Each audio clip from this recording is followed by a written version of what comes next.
So hello mga idol, welcome back dito sa ating channel. At bali for today's video ay meron tayong application na gagawa natin ng live payout. Kasi yun nga mga idol, no, meron nag-request sa atin na gagawan ko daw to ng proof of payout, no, syempre at proof of payment natin. Okay, so okay, panoorin nyo lamang po ang buong video na to kasi magla-live payout tayo dito ngayon sa application kung talagang legit nga ba or pay nga ba itong app na ito, no. So ngayon mga idol, no, is ayan, puntahan natin yung application. So ito nga pala yung application mga idol na si Superbirds, no. So sa mga nakapanood ng video natin about kay Superbirds, okay, so siguro alam niyo na kung paano dito kumita, no. So mamaya ituturo ko din sa inyo mga idol, no, pagkatapos natin mag live payout, no, yung mga basic na gagawin natin para kumita tayo, para doon sa mga hindi pa nakapanood ng part 1 natin. At kung di man kayo nakapanood, pwede nyo pong hanapin dyan sa video section natin para malinawan kayo about dito kay Superbird.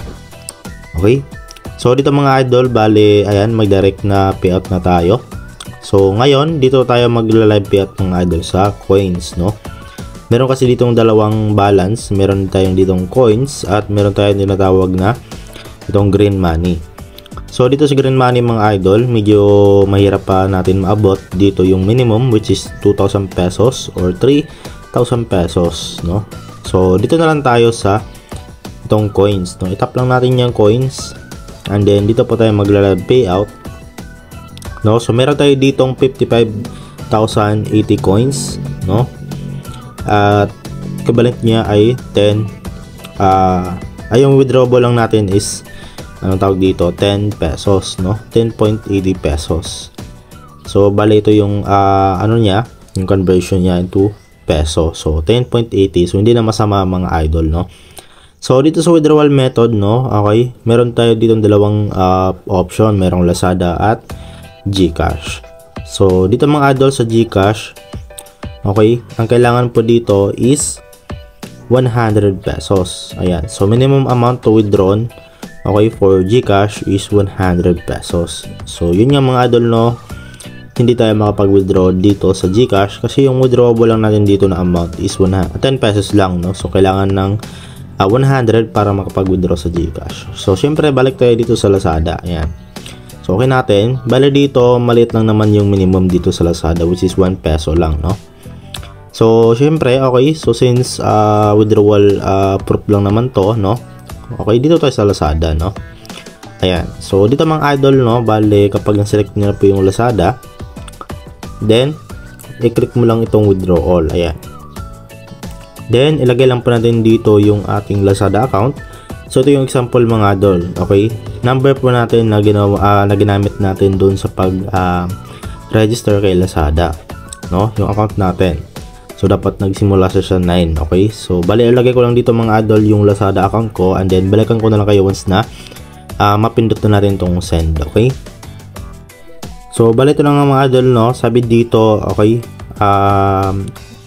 we will process, no, as soon as possible, no. So nakapag-withdraw na nga po tayo, no. So the estimated time is 1 to 7 working days.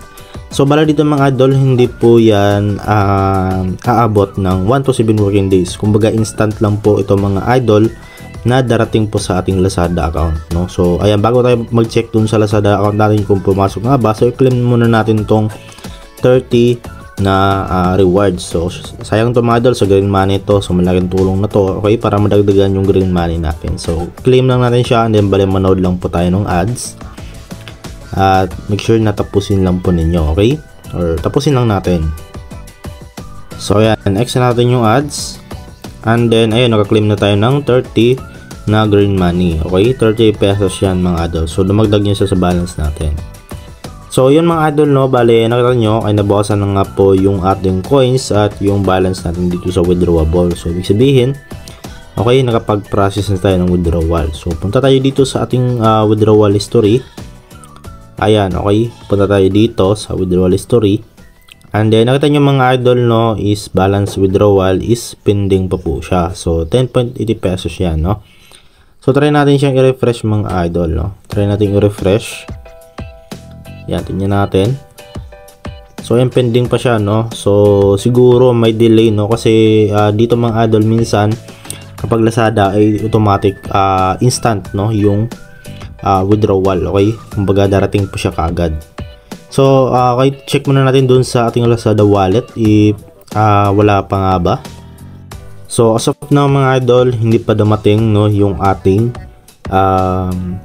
withdraw. Okay, so nakita nyo sa ating recent transactions, no, wala pa yung 10.80 pesos.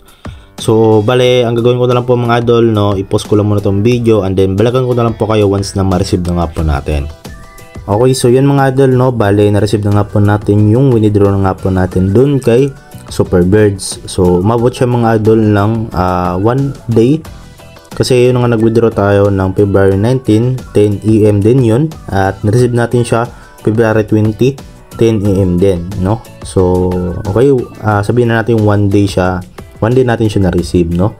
So ayan mga idol, no, yung recent transactions natin, kitang-kita nyo naman, transfer in plus 10.80 pesos. So ito yung amount na withdraw natin doon kay Superbirds, no. So ayan, successful po siya, no. Ayan, itap natin. Ayan, okay, transfer received, no, at ito yung amount, ito siya. And then from Pierre Max, no. So ayan, 10.80 pesos receive natin dun sa ating dito sa ating Lazada wallet. So ibig sabihin legit at paying yung application. So syempre punta natin yung application, no, kung successful na nga ba doon yung status, no. So ayan, andito tayo sa ating application, balikan natin and then punta tayo dito sa ating withdrawal history. Ayan, click natin tong withdrawal history and then nakita nyo mga idol, no, balance withdrawal. So nag-withdraw tayo February 19, 10 AM at ayun, na-receive natin siya February 20, 10 AM din. So ayan, transaction successful, no. So 10.80 pesos. Okay, so yun mga idol, no, ibig sabihin legit at paying talaga itong si Superbirds. So kung gusto yung mga idol na matuto, okay, kung paano kayo mag-idea, kung paano mag-earn dito, ay panoorin nyo lamang po yung part 1 ng video natin. So ilalagay ko na lang dyan sa description yung link para automatic direct kayo dun sa video na yun. Okay, so hanggang dito lang yung video natin mga idol. Okay, so yun na nga, at hopefully na nakatulong itong video sa inyo kahit paano. Okay, at kung nagustuhan mo yung video natin, okay, huwag yung kalimutan na i-like at mag-subscribe na rin at hit the notification bell para update ka pa sa mga panibagong video natin. So yun lamang po mga idol at see you sa next video natin.